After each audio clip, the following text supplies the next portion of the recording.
to learn about pruning. Come on in. If you need more chairs, we can grab a few. And just so you know that this isn't the gospel according to Trent, my remarks are coming out of the ANSI, the American National Standards Institute, ANSI 300A, addresses a lot of tree care issues. They also have a best management practices that they've published, so most of what I do follows these ANSI standards. And as a public tree owner, because our trees are on public property, we really have to follow those ANSI standards as part of our duty of care. So this basically is the best management practices to prevent damage, destruction, to property, to people, that sort of thing. So as a homeowner, if you have a tree that only covers your own property, you can pretty much do whatever you want with it. If it extends over public property or over your neighbor's property, these ANSI standards are pretty important. So I typically recommend, if somebody is asking me for recommendations about who to prune their tree, I will always recommend somebody that's an ISA certified arborist. ISA is the International Society of Arboriculture. So I always recommend an ISA certified arborist. But this will give you a background so that you can kind of work on your own trees, you can do your own thing, but just be aware that if there are issues that extend over public property or over your neighbor's property, things can get a little bit more iffy. But just make sure that you understand these principles. So this is a quote from Alex Shigo. Alex Shigo is he's written most of the books on tree identification and a fair amount of the books on tree care. He's a very influential person in tree management. We talked about him a lot when I was in college. That was a year or two ago, so I don't remember a lot about what I learned about Alex Shigo. But pruning is one of the best things an arborist can do for a tree, but one of the worst things that we can do to a tree. So take that for what you will. So if you're going to enter into a pruning situation, make sure that you've got a clearly defined objective. If you don't have an objective, you enter into what I call random acts of pruning. And I see that a fair amount. People just kind of go out and just start whacking on branches. Make sure you've got a clear objective, whether it's reducing the risk in your tree, whether it's improving the health of your tree, developing a desired structure, and that structure is really important when it comes to things like branch failure or tree failure. Also helps with some of the health. And then probably clearance is the big issue that I deal with as the city arborist. There's some other things that I'm not going to talk much about, reducing the density of the crown. So let me just throw this out there too. The last time I gave this presentation a couple years ago to some of my coworkers in the streets department and the parks department, and some of the feedback I got from them was I used a lot of jargon. So if I say something you don't understand, raise your hand, say, what are you talking about? Okay, so don't be afraid to stop me and if I get into something that you don't quite understand. So when I talk about the crown, I'm basically talking about all of the branches of the tree. So, and the only reason I thought about that is because I said something about that in one of our work meetings the other day, and a couple of our guys were like, was that just the very top? I said, no, the crown is the whole, from all the branches, from the bottom of the branches up to the top of the tree. So, where was I? Oh, size management, aesthetics. Not going to talk much about fruit production. Fruit pruning is a whole different animal. So I have been to a couple of workshops down in Spanish Fork, Springville, where they have some of the big commercial fruit orchards, and fruit pruning is completely different. So one thing I will say about fruit tree pruning, those commercial orchards, they prune in a way to maximize fruit production, but they also replace all their trees every 15 to 20 years. So take that for what it's worth. So let's talk a little bit about reducing risk. Come on in. So This is one of those jargon moments, codominant leaders. I put a picture up right here. You can see on this, most of our conifers are pretty good about having one single dominant leader. So if you have multiple branches kind of working their way up toward the trunk, that's what we call codominant, because there's not really one clear winner there. So when you find something like that, that creates a situation for, for the tree that's not ideal.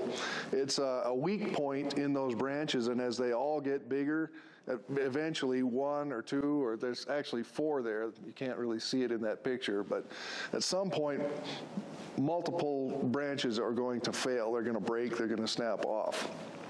Not a big deal at this size, much bigger deal when they get to be, this big around. This was, all done. That's what I get for, that was really fast. I went to hit the laser and I hit the forward button. So this was up in Salt Lake many years ago. This is what we're hoping to avoid. If we are managing our trees appropriately and taking care of the structure and making sure that they're well formed and well taken care of, we can't avoid that 100%. Any storm or situation that's severe enough is going to cause even a healthy tree to fail. But we want to make sure that we're keeping these trees as healthy and as well formed as possible, just so that we can avoid that kind of thing. I was told when I was getting ready for this, they were expecting this to be part tool time and part red green, maybe because of some of my more questionable fashion choices. I thought I'd throw in a little Bob Ross too, since the idea is to have happy little trees.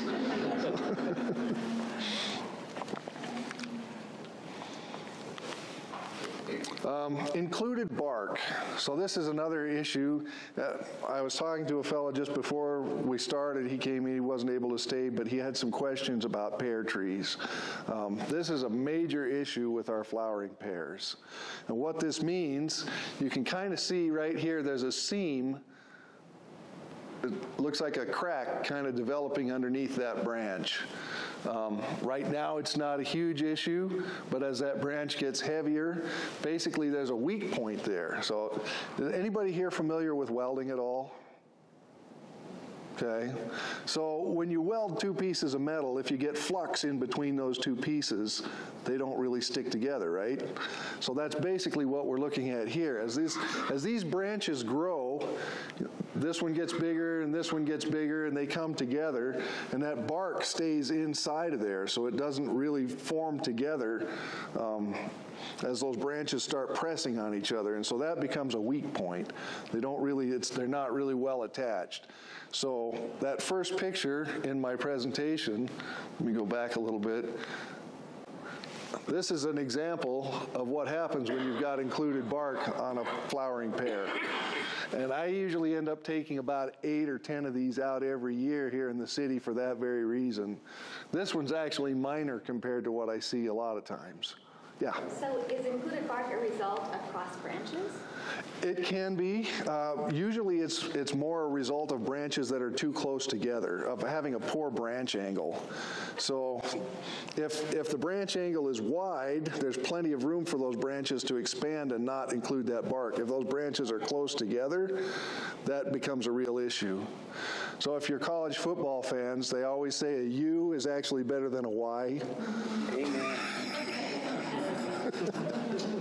I'm not a college football fan, and I'm an Aggie, so that means nothing to me. But oh, let's see. So let's go back there just a little bit. So you can actually see the angle on that branch is not great.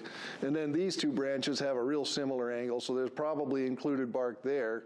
It just hasn't got to the point where it's developed that seam yet because they haven't grown big enough. But given time, those branches will get big enough and those will get that included bark too, and eventually probably this branch is going to fail. This one, I think it's about this big around. It's not a huge issue right now, but 5 years down the road when it's this big, it's probably going to fail. So, and we, you know, one of the things that I talked about in my tree care workshop last spring was we're really trying hard to diversify our tree species. And so I've got an inventory of all of the trees, all of the street trees and city-owned trees in the city.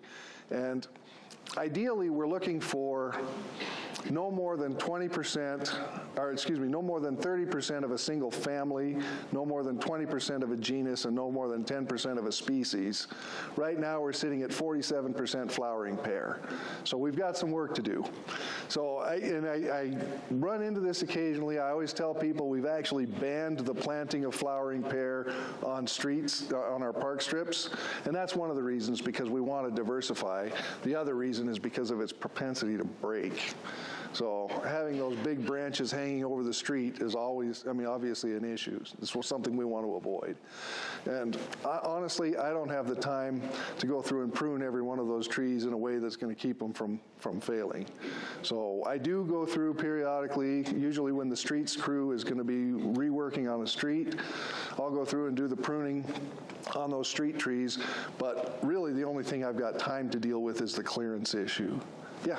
I think I'm the guy that called you about the flowering pears. Could be. Yeah, because you mentioned the bark issue. Yep. Now I see what you're talking about. Right. And in our community, we probably have about 150 to 200 of those flowering pears. Yep. Because they're the only things that really do well with the water.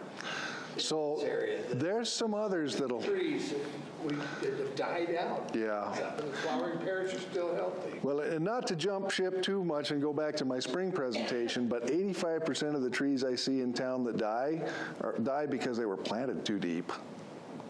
So that's a major issue.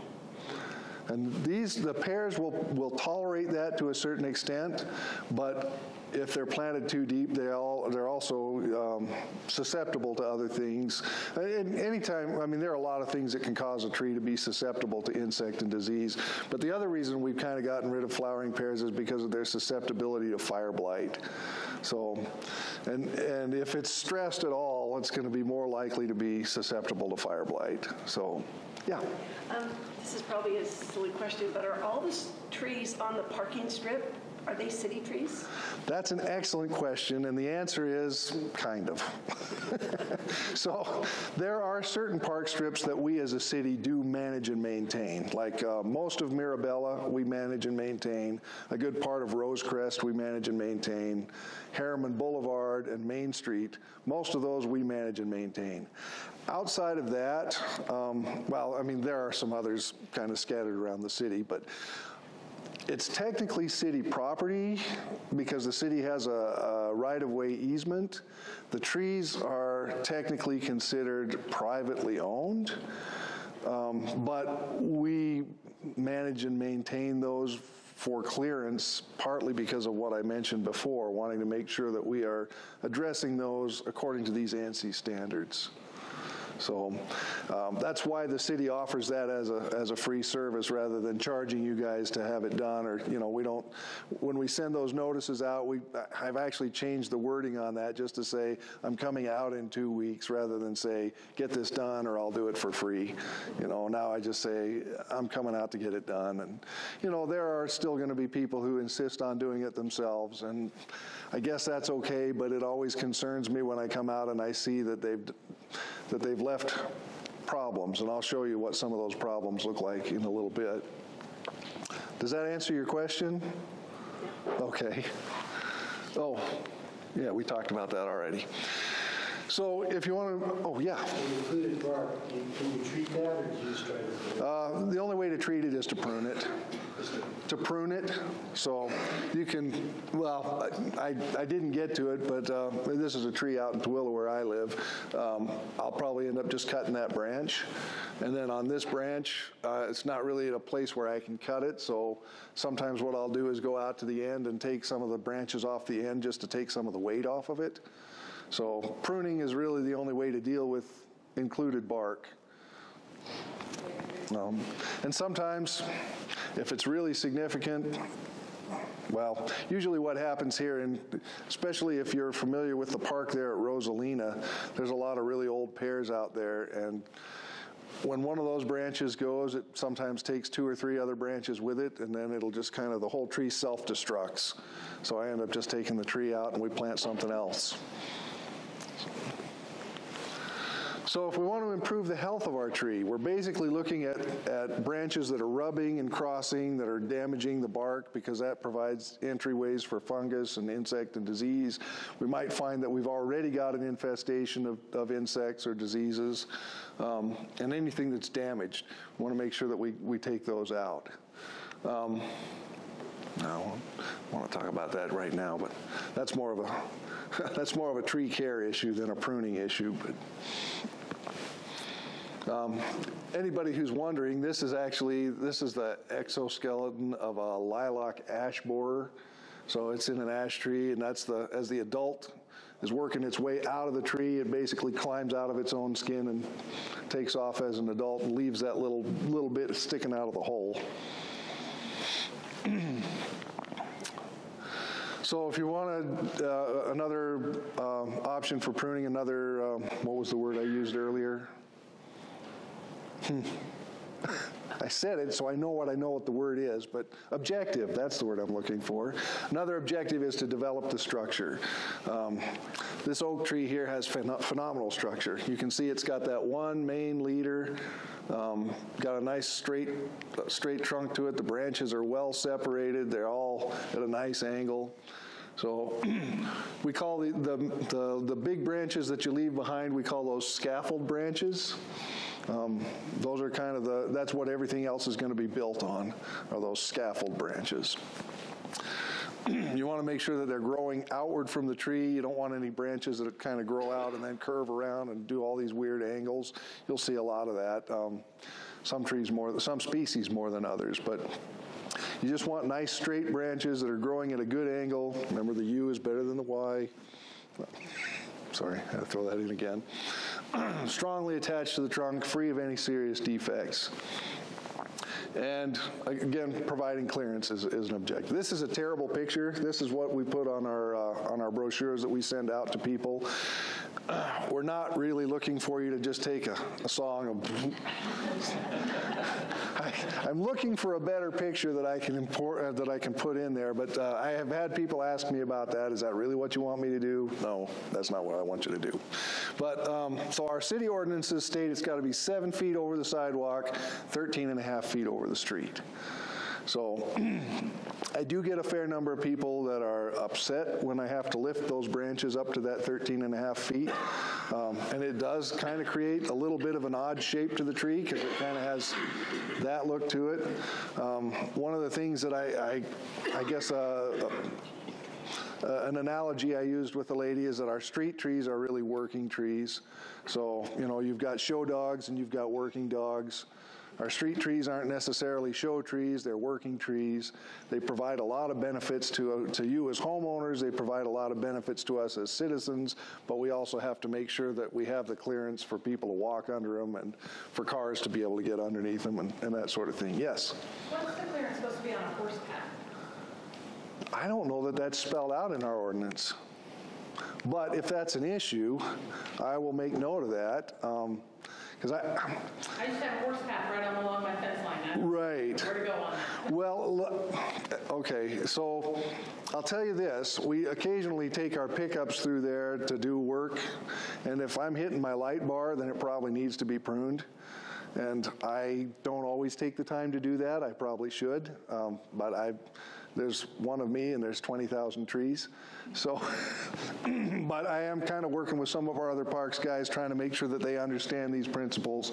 So, if they're out and they're hitting their light bars, that, they can maybe just go ahead and trim some of those up. And hopefully that would be high enough, but that might be a little bit, still might not be high enough if you're sitting on a horse, but I'll give that some thought. Actually, one of the things that I'm hoping to do, and I've talked to my boss, our parks director, I'd like to get a citizen tree board put together, and that would be something we could talk about as a tree board if we ever get to the point where we can move that forward. So, but I will keep that in the back of my head, and we'll try and get that addressed. Thank you. So let's talk about how to prune. There are some different types of pruning, some different systems. Somebody mentioned espalier as we were getting started. I don't have a good picture of an espalier, but basically it's becoming more and more of a common thing because I see it at Home Depot sometimes. They're starting to sell trees that are espaliered. Basically what that means is it's two-dimensional. So you've got your trunk coming out, and then all the branches go out to either side. You don't have anything going this way or that way. And the idea is it's planted up against a wall. So I'm not going to talk an awful lot about pruning in an espalier system, but that's a little bit more specialized. Pollarding, I'll show you some pictures of that. Mostly what we do is we try to maintain that natural form of the tree. And that's kind of what I'm going to be focusing on mostly. Pollarding, topping, bonsai, there's some other things, other types of systems out there that I'm not going to get too deep into. There's a lot of books on some of those types of things, and maybe that's something we could delve into in a future class if there's enough interest. But for now, we're just going to focus on maintaining that natural form.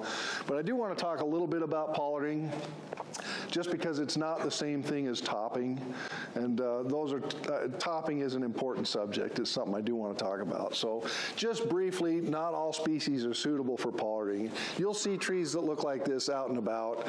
That's not it makes me cry as an arborist, but that's not something that's necessarily inappropriate.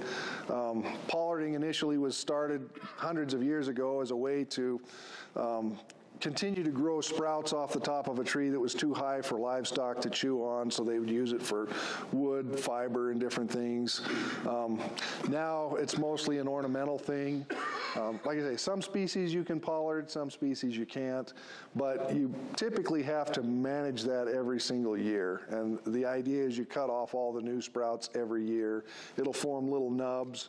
You don't want to cut into those nubs, so you want those to be well established, and it'll put out these hundreds of shoots, and you cut those off every year. It's not quite the same thing as topping. It's because topping is where you're actually cutting into those nubs, or you take the large branches and you remove those large branches after they're already well established. This is a terrible thing to do to your tree.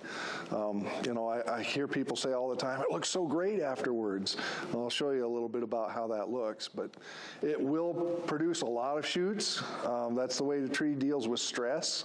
So when you stress it out like this, it's going to put out hundreds and hundreds of shoots, but they're going to be weakly attached. They're going to grow like crazy, but they're going to break as they start getting bigger. And also this allows insects and disease to get in, it allows rot to get in, and it takes about 5 or 10 years off the life of your tree every time you do it. So if you got a big willow, and I see this all the time, people will take these big willows that's probably 50 or 60 years old, and they go out and they top it, and it looks great for 3 years, and then it's dead. So topping is a terrible, terrible thing to do to your tree. It's not something that we recommend. It's always considered inappropriate. Any questions? Or okay. I don't know. This is another one of those jargon things I threw in there. Coat it. If you do any studies of arboriculture, they talk about coat it, which is the compartmentalization of disease in trees. Basically, as a human being or animal, if we cut our skin, it's going to knit back together. It's going to heal. Trees don't really heal. What they do is they wall off that wound. So that wound is always going to be there, but it'll build a chemical wall on the backside to try and keep decay from breaching that chemical wall. Then it'll build walls on the sides, and eventually it'll grow a wall around the front. You can see here, this is what we call wound wood. And when you get that perfect donut like that, that's a really good indication that you've done a good pruning cut. So this one here, this is old enough that it's closed up completely. So it's got, you can see on this one the walls around the sides.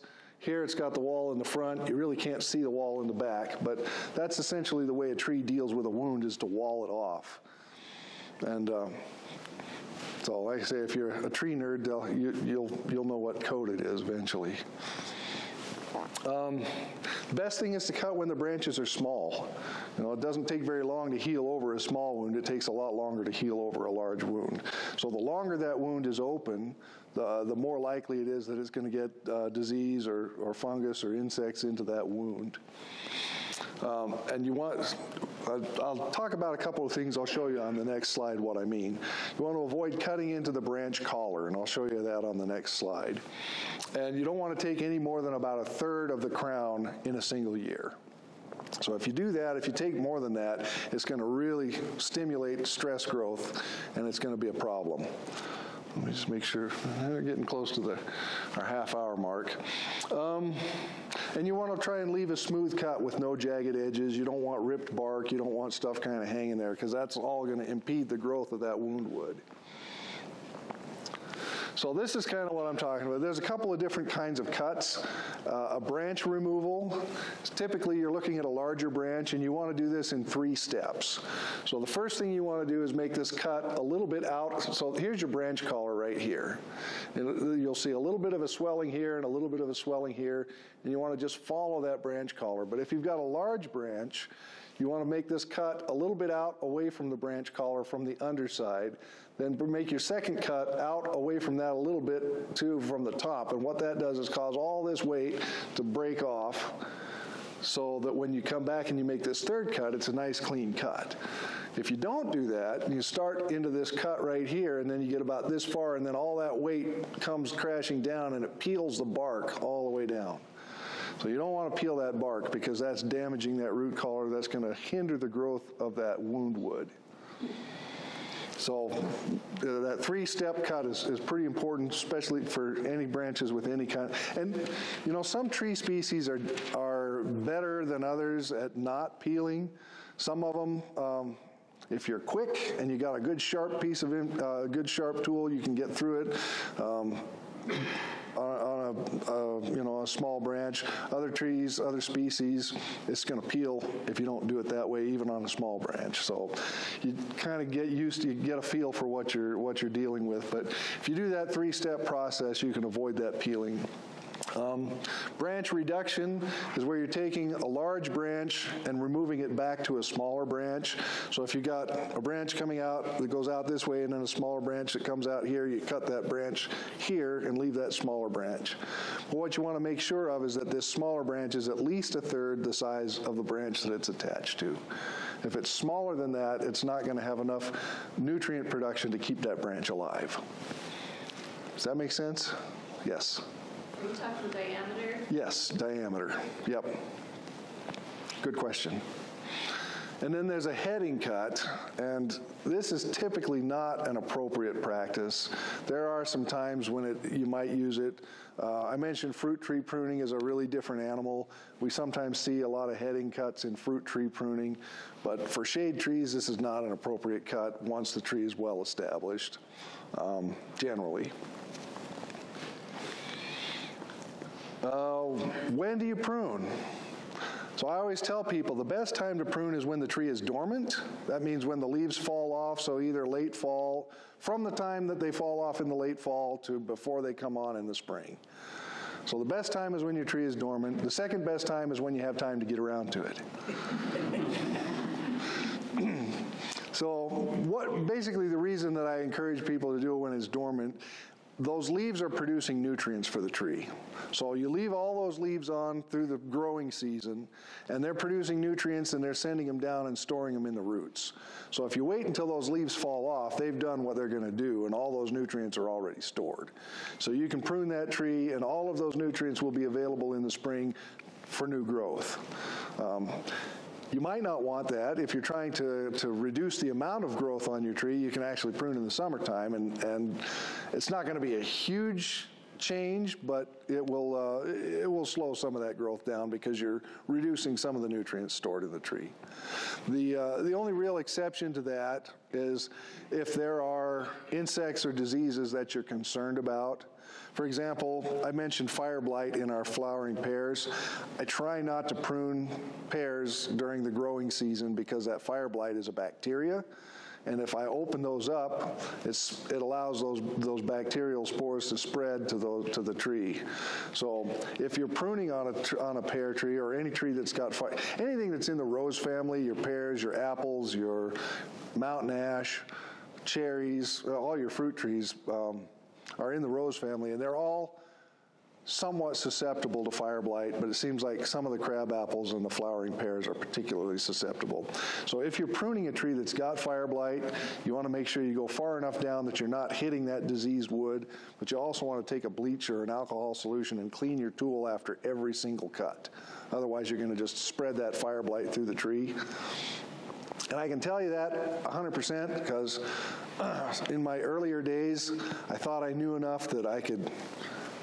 I had a mountain ash that had fire blight, and I thought, I know enough about what I'm doing. I can prune far enough down to get out of that fire blight, and I killed my tree within a week, spreading that fire blight through the whole tree. So, yeah. What does the fire blight look like? So the first stage, it looks like the branch has been burned, which is why they call it fire blight. But the first stage you'll see in a pear tree is it starts to look really pale. It'll get kind of a pale green, almost a yellow look to it. You'll see a lot of dead branches in the crown, and those branches are kind of black like they've been burned. So it's super common. If you drive up and down any of our streets that have trees on them, I almost guarantee you'll find a pear tree, and I almost guarantee you'll find at least 3 or 4 that have fire blight in them. So some varieties might be a little more susceptible than others, but I don't have any real good data on which varieties are going to be more resistant than others. So we just try to avoid them, yeah. Evergreens still the same time of year? Yeah, typically. There are some bark beetles and things that can sometimes be attracted to fresh cutting. So when you're pruning your evergreens, you want to make sure you're not pruning them during the flight times of the adult beetles. Although it's not as big of an issue in town as it is like if you're going to be working in the mountains, but it can be. There's an Ips beetle that attacks the top of them that can be a little bit significant. So I typically like to do most of my pruning, like I say, from late fall to early spring. Do you have a good index for those flight periods? I just have to check with Utah State usually. Usually the extension folks have a pretty good handle on that kind of stuff. So I'd check with extension on that. So let's talk just really quick about some tools. You want to keep them sharp. There are some appropriate tools. A chainsaw can be a really good tool, but not everything needs more power. That's my tool time reference.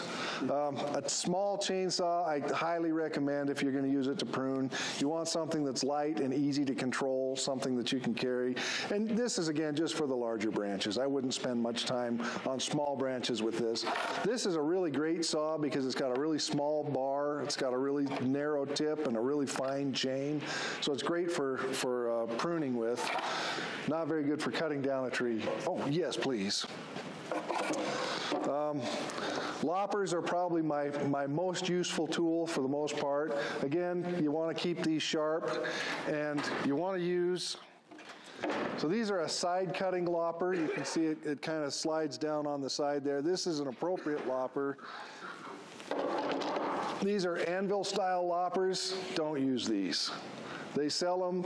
It's got this ratcheting system so you can cut really big branches, but it's got this flat surface, and this blade comes down, and it just crunches through that branch instead of cutting it. So these do a lot more damage than the side cutting type. I would recommend if you have to cut a large branch, don't use these. Go to a hand saw. And there's a variety of hand saws available, and get a pruning saw. You know, don't try to use a crosscut saw or anything. The teeth on these pruning saws are designed for cutting branches, and they're amazing. And there's a wide variety of pruning saws. This one is a Husqvarna. This is my personal saw. This is a Silky. It's a top-of-the-line saw, and this curved blade is phenomenal. And they come in different sizes and different configurations. This is a pretty good all-around saw. But like I say, this one's top of the line. If you're not prepared to put $100 into a Silky hand saw, don't ever use one, because if you do, you'll never want to go back. When you're on the wrong side of 50, this makes a huge difference in your joints. And then if you get into some stuff that's a little bit taller, you can get into a pole saw, and I use this quite a bit. Again, these are my personal tools, but I have a couple of these for the city as well. So this will extend out to 21 feet. This telescopes out. And again, this is a silky as well, so again, don't use it if you're planning on spending, if you're going to buy a Corona from Home Depot, because you'll never be satisfied. And this is good for larger branches that are up high, or anything that's close to the main branch. If you've got smaller branches that you want to prune, you definitely want to go with something like this, which you can pull, and that'll just lop those littler branches without causing the damage. If you try to use the saw on those smaller branches, it's going to be moving up and down, and you'll never get it cut. So. And then if you're really desperate, there are some extendable chainsaws, which I use on occasion, but not a lot. So, but again, make sure they're sharp, make sure they're well cared for. The two at the bottom, the street sweeper and the garbage truck, those are not appropriate pruning tools. Oh, I left it over there. So I think we're probably at 6:30 now. A question that came up before, do you treat the wound or do you not treat the wound? So there are tar-based treatments that are actually toxic to the tree, and they'll actually slow down the healing process. Latex-based paints, I talked about how sometimes if you prune a tree during the flight pattern of an insect that attacks the tree, latex-based paints can sometimes reduce the attraction of those insects, but they can also hold in extra moisture, so they can actually help develop rot. So typically the best thing you can do is just let the tree heal itself. And ideally, if you cut the branches when they're small, it'll heal over relatively quickly. If you wait until they're big, it's going to take longer to heal over. But you know, the nurseries, they'll sell you those wound dressings because they can make money on them. But really, they make us feel good about ourselves because we think we're doing something for the tree. But they really typically don't do a lot to protect the tree, and sometimes they can actually be harmful. So I got some examples here. We can go through those real quick, or it's 6:38. We can go out and actually prune one of the trees in the parking lot. Okay. So I'll leave these, if you want, I'll make these slides available. You guys can look through them. There's some examples of some before and after stuff. There's some really ugly stuff. I guess I do want to talk about this just really quickly. So this is a tree that was topped, and this is what it looks like 3 years later, or 2 years later. It looks fantastic, right? Well, she topped it because she didn't want it to be so big, but it's the same size it was when she cut it, or when she had it cut. And then you can see that wound wood's not really developing here because it was cut really close to the tree. And then here you can see these heading cuts where they just kind of whack those branches off. This is actually the same tree I showed at early on in the slide where you saw that pole that was just kind of whacked up and butchered. Now you can see there's like 6 or 8 branches coming off the end of that, and those are all really little branches, and as they get bigger, they're just going to snap off.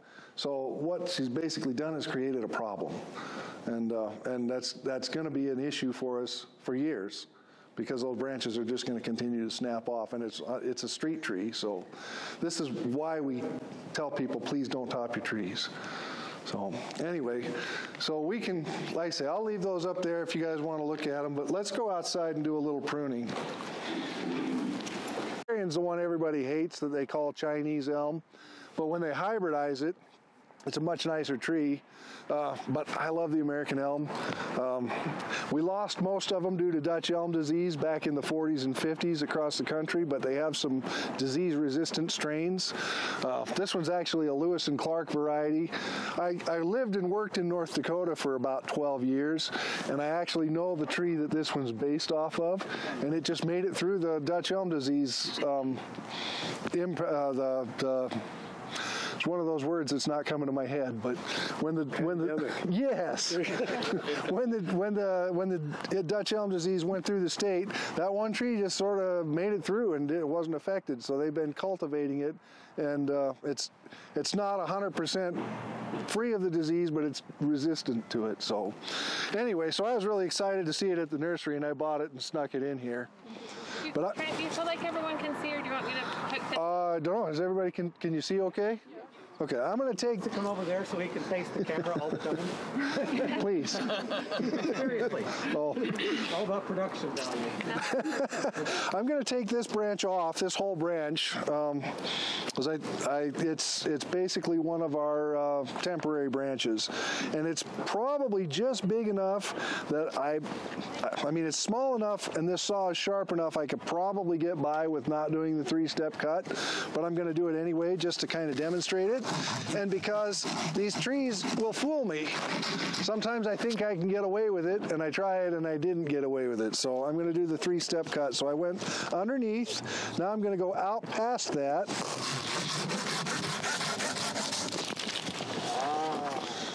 So I've taken all the weight off of it now, and you can see where that broke free right there. So now I'm going to come back to that branch collar. And if you want to come take a quick look at that, you can kind of see where that's swollen. And I'll step back if you guys want to come take a look at that branch collar.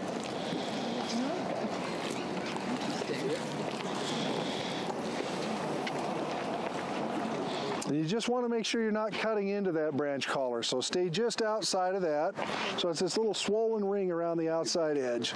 And typically you want your cut to be, I got to make sure I use the right word, perpendicular to the branch. So what that does is it minimizes the surface area. If it's at an angle, instead of having that nice round cut, your angle elongates that cut. So if you go perpendicular to the branch, right at that branch collar, it minimizes the size of that branch cut.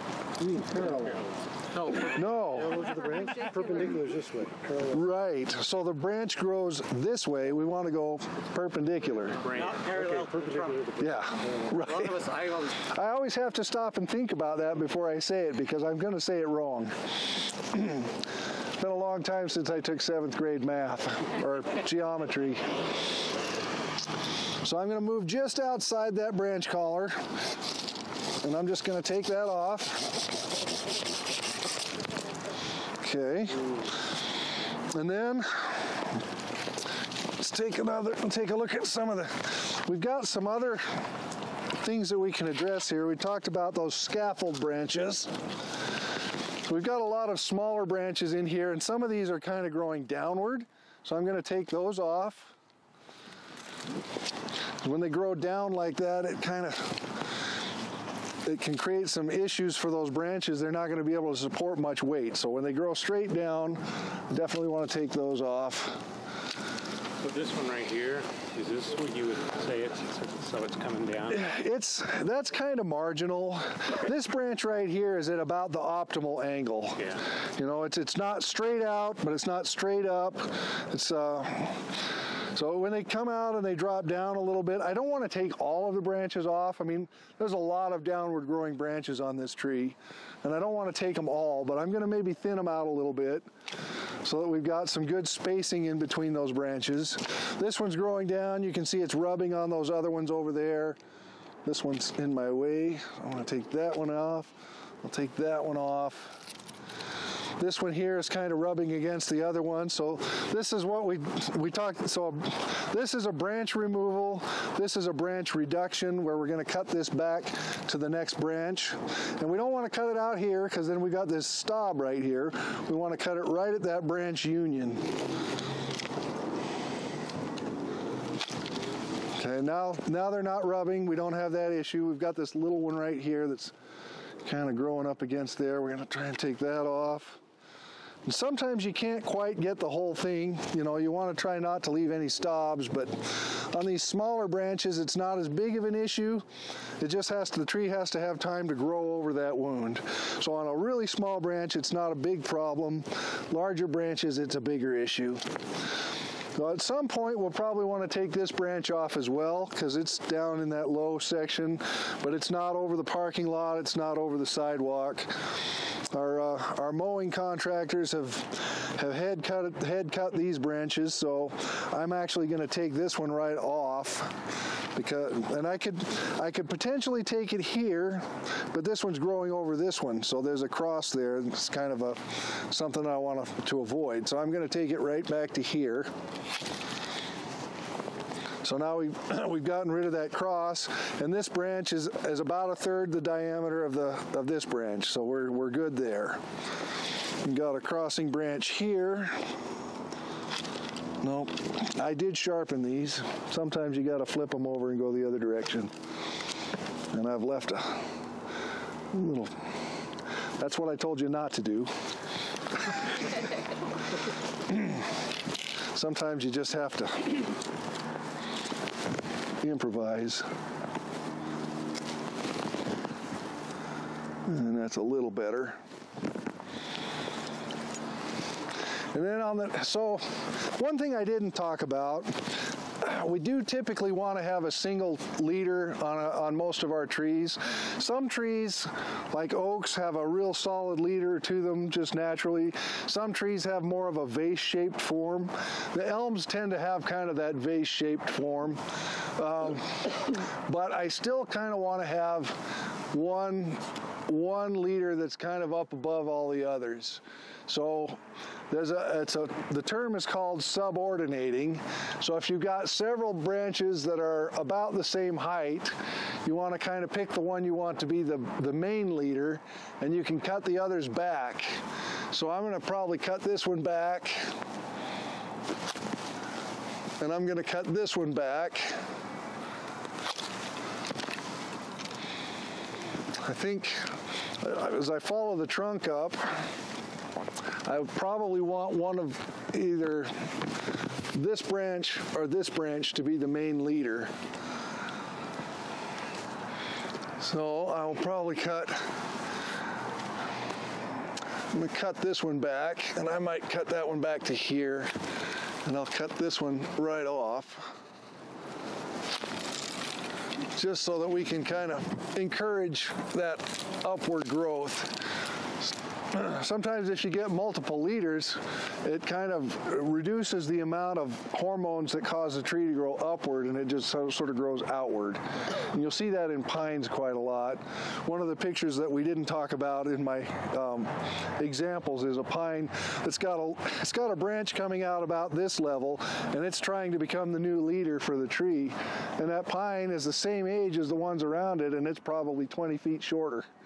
So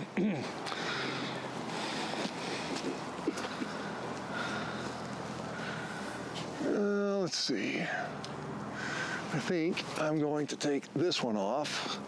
I'm going to let that one be the main lead right there. I'll take this one off.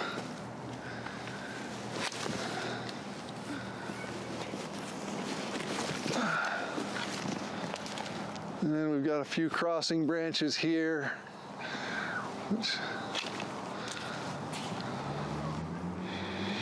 So as you're looking at these branches that cross, especially if you've got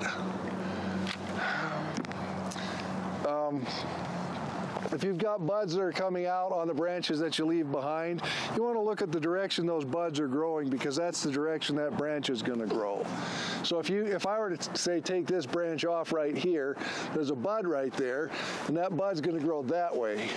If I take it off right there, that bud will grow that way.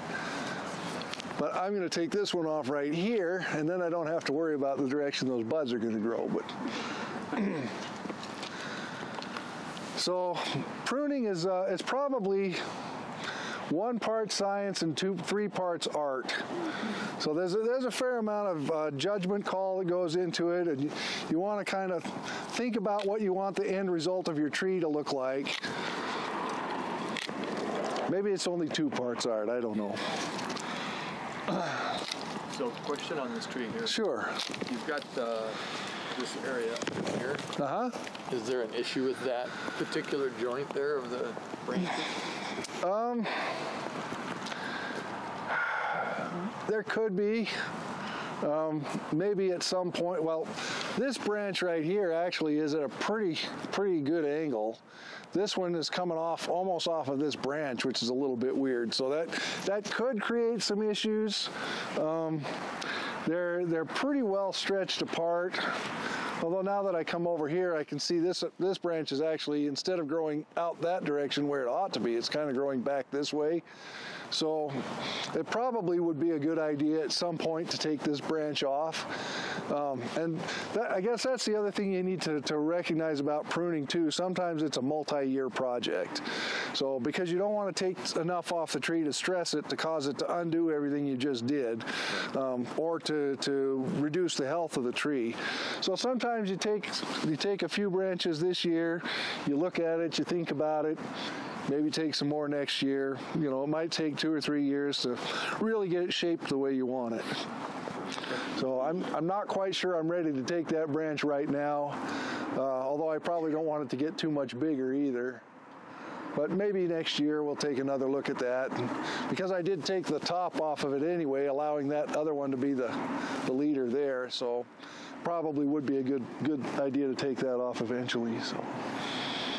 And right behind that main branch, there's several growing out of kind of the same area. Is that something you address sooner? Talking about right here? Yes. Yeah, that's probably, well, so if I take this branch off, I probably want to leave this branch. This one's actually at a really good angle. It's growing right where it's supposed to. I probably will take this one off, and I probably will take this one off. That one right below your shears is kind of unfortunate too. This one here? Yeah, he's trying to cross over here and push him out. Yep.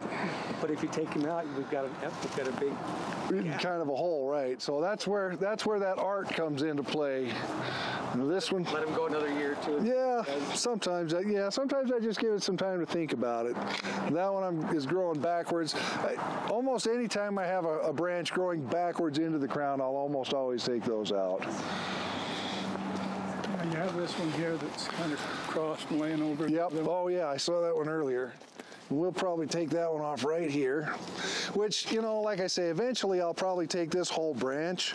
So at some point that isn't going to be an issue, but, you know, just like you say, if you can see it rubbing now, it doesn't hurt to take it off.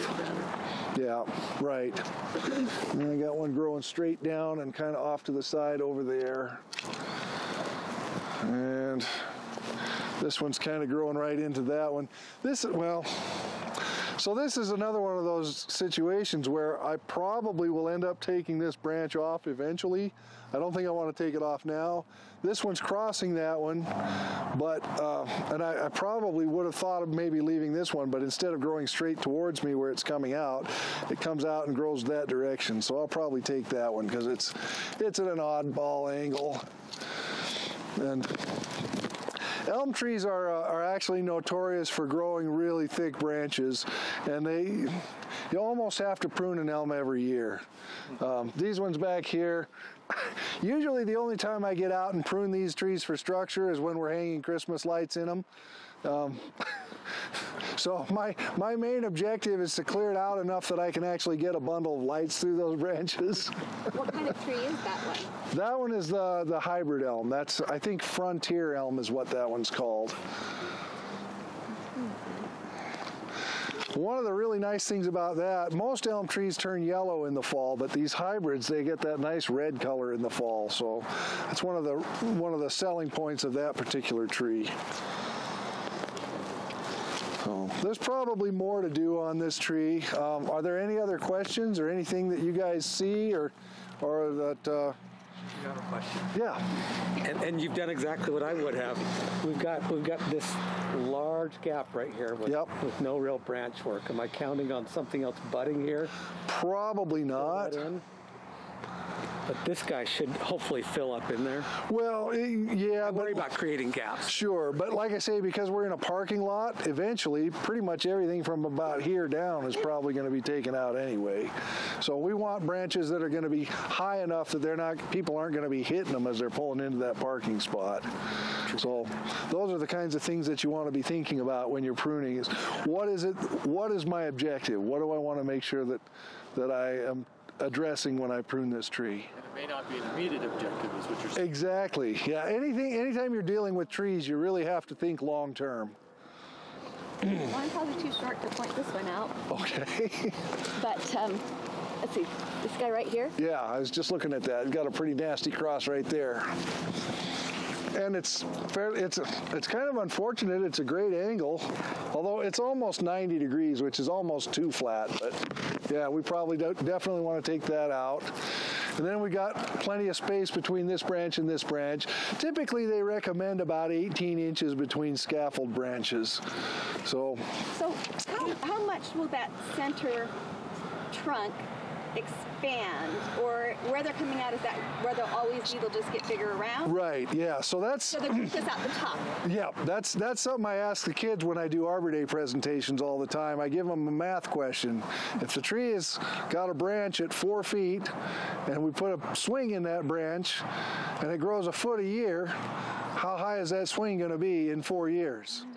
Still going to be 4 feet because all the growth comes from the top and from the ends of the branches. So yeah, you won't see any elongation in there at all. Can I ask about how you find the leaders and sort of the ones you want to keep on a weeping tree? Like, what's the shape you're looking for? We have a weeping cherry that was all down. We got it. Yeah, on a weeping tree, you're probably not going to have a leader. Yeah. So typically, you know, that leader is for upward growth. Yeah. And on a weeping tree like that, you've pretty much got all the height growth you're going to get out of it. And now everything is just hanging down and weeping. So there's really not any kind of, you're not looking for a leader. You're basically just looking for issues that you might be needing to address. And with a tree like that, you're going to have a ton of crossing branches. And you're not going to be able to thin all of those out because that's just sort of the way the tree grows. Do you want to try to get an even top? Like, right now it's got one like this. Honestly, that's kind of an aesthetic issue. That's up to you. Right. That's one of those objectives you need to define. Okay. So. Yeah. I have a maple, and it has shoots every year coming out from the bottom. Should I prune those? Yes. Okay. Yeah, and typically that's a sign that the tree is under some kind of a stress. So that's a stress response from trees when it puts out those water sprouts. And some species like crab apples, they're just going to put those out no matter what you do. But if you got a maple that's putting out those water sprouts, it's probably stressed. My guess is, and I throw this out all the time, it was probably planted a little bit too deep. Or another possibility, maybe it's getting either too much water or not enough water. So you can water a tree too much. I go over that kind of stuff in my spring workshop on tree care. But yeah, that's a stress issue most likely. But you should prune those out. Okay, thank you. So if you have a tree that looks more or less dead, but it has sprouts from the roots. Thanks. Is it actually dead? The roots are still alive, and a lot of times on a tree like that, so sometimes I'll plant a tree and the top part will die, but if it comes back from the roots, I'll actually let that happen. And usually what I'll do is I'll let 3 or 4 sprouts grow for a year or two, and then I'll see which one I like the best. And I'll maybe the first year I'll take it down to 7 sprouts or something. Then the second year I'll take it down to the best 3. And then the next year I might take it down to the best sprout. And I'll just let that go. And the value of that is the roots are already established.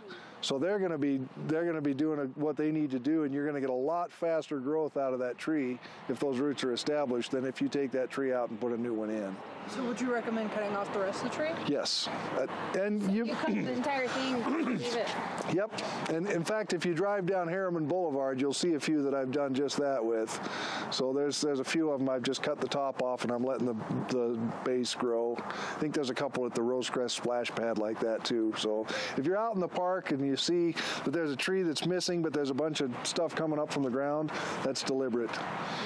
So that's a good question. Yes. Similar problem. I have a European hornbeam that the bottom half has leaves and looks healthy. The top half has not leafed at all this year. I don't know what to tell you for sure. I will tell you I have not been successful with European hornbeam. I've tried to plant those in the park strips. And one is doing great, the other one not so much. Yeah, I think because I don't have control over the watering situation when they're in the park strips, there's not a lot I can do with those, but I have really struggled with European hornbeam. So I'm not sure. Yes. If you were talking about species diversity, city, if you're putting a new tree into your park strip, like you're taking out the grass and putting in a new tree, what do you recommend? What's a good tree to put there? So we actually have a list of approved tree species, and it kind of depends on the size of your park strip. If it's a 3 to 5 foot park strip, you definitely want to put a smaller tree in there. And we've got a list of smaller trees that do really well. Some of my favorites are so most maples I generally don't recommend because our alkali soils are really hard on maples, but there's a Tatarian maple that generally does really well. The variety that I really like right now is Rugged Charm. There's one that's called Ruby, or it's called Hot Wings, and in the springtime it comes out with the little seeds, and the tips of the seeds are bright red. The Rugged Charm has a really nice red fall color to it. So it's one of the few maples that we actually can get color out of. But that's a nice one for a small park strip. Another nice one is a Japanese or a Chinese lilac, and they'll have clusters of white flowers in the springtime through the summer. They do tend to get some scorch on their leaves, but the blossoms are phenomenal. And probably another one that I've had a lot of success with is the golden rain tree. And you'll see a few of those on the island out here. They just are, they have done really, really well everywhere I've planted them. Is that the same as a golden chain? No, it's not the same. Golden rain tree, it'll have clusters of blossoms on it, yellow blossoms, and they're in clusters, not those long chains like you see on the golden chain tree. But as those blossoms mature, they'll turn into little seed pods that are like little papery raindrops. So then that's probably the stage they're in right now. So they've got yellow leaves. On the islands, they're the ones that are really thick with leaves right now that are yellow, and they'll have those little papery seed pods. But they've done phenomenal. And on some of the bigger park strips, there's some, probably my favorite one for the bigger park strips, 6 to 10 feet, would be like a Kentucky coffee tree. I've done really well with that too. They just really do a good job here. Or any of these hybrid elms. Yeah. You have two pretty large trees starting to grow together. Did you do anything with those branches in between? They just grow into... You can. Sometimes when you get the crowns that are crowding each other out like that, it sometimes can, it'll reduce airflow between those crowns, and it can sometimes create ideal situations for fungal growth, especially if you have a cold, wet spring. So it wouldn't hurt to go in and kind of thin that out a little bit. It's kind of the same thing. Look for those rubbing, crossing limbs. You don't necessarily have to cut a line in between them and separate them, but just look for places where they're rubbing and crossing, and you can kind of open that up a little bit. You mentioned Kentucky coffee. Yes. Not a 40, 50-foot tree? It's a big tree. That's why I say it's got to be in a 6 to 10 foot park strip. Okay, in the bigger park strip. Yeah, bigger park strips. Yeah, you don't want that in a 3 to 5 foot park strip. I thought you meant 6 to 10 feet high. Okay. No. I'm hoping it will get 40, 50 feet tall. Yeah. Well, we've got a couple. I planted several of those in the corner over here, about 3 years ago. I think those were some of the first trees I planted here, were some Kentucky coffee trees just right in the grass where it heads down towards the bathrooms. Excellent. So, and they're doing great. So, also, if you go down Palisade Rose Drive, there's a whole bunch of trees there where it was all ash and pear, and there was a bunch of dead trees there and some empty spots. I think I put in 10 or 12 Kentucky coffee trees down there too. And I haven't given them any extra care, but they've just done phenomenal. That's what I hear. So, yeah. You mentioned the crimson maples as well? I don't. Tatarian maple is the one that I like. Oh, that's what I misheard you. Okay. Yeah, so Tatarian maple and hedge maple seem to do pretty well. I try to stay away. These out here on the sidewalk, these are all red maples, and they start to get a little chlorotic in the summertime. They don't get enough iron because our soils are so alkali. Yeah, they get stressed. And so my guess is we'll probably get 5 to 10 years out of those trees before I'm replacing all of those. So, thanks. Yep, you're welcome. Any other questions? Oh, thank you. Any other questions? Any feedback on how we can make these better? Keep them coming. Right, yeah. Right on. It's really great. I'll see what I can do about the weather next time. See if I can get it warmer. Yeah, please change that. We want our fruit trees.